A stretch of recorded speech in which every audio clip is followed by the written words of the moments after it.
আমি এখন জুলাই জাতীয় সনদ সংবিধান সংস্কার বাস্তবায়ন আদেশ 2025-এর সংবিধান সংস্কার পরিষদ সদস্যের গণের শপথ বাক্য পাঠ করানো। মাননীয় সদস্যবৃন্দ, এখন জুলাই জাতীয় সনদ সংবিধান সংস্কার বাস্তবায়ন আদেশ 2025 অনুযায়ী সংবিধান সংস্কার পরিষদের সদস্য হিসেবে সদস্য গ্রহণ ও স্বাক্ষর প্রদান অনুষ্ঠিত হবে।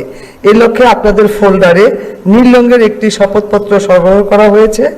আমি এখন জুলাই জাতীয় সনদ সংবিধান সংস্কার বাস্তবায়ন আদেশ 2025-এর 8 অনুচ্ছেদ 8 এবং তফসিল 1 অনুযায়ী শপথ পাঠদানকারী মাননীয় প্রধান নির্বাচন কমিশনার জনাব AMM নাসির উদ্দিনকে সংবিধান সংস্কার পরিষদ সদস্যের গণের শপথ বাক্য পাঠ করানোর এবং পরিচালনার জন্য বিনীতভাবে অনুরোধ করছি।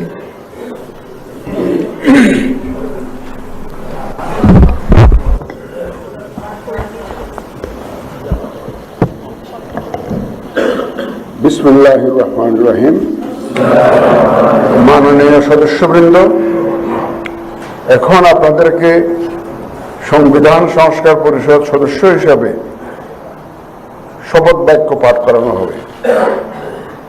আপনাদেরকে অনুগ্রহ করে দাঁড়িয়ে ও আনুগত্য পোষণ করিব এবং পরিষদ সদস্যরূপে আমার কর্তব্য পালনকে ব্যক্তিগত স্বার্থের দ্বারা প্রভাবিত হইতে দিব না। ধন্যবাদ।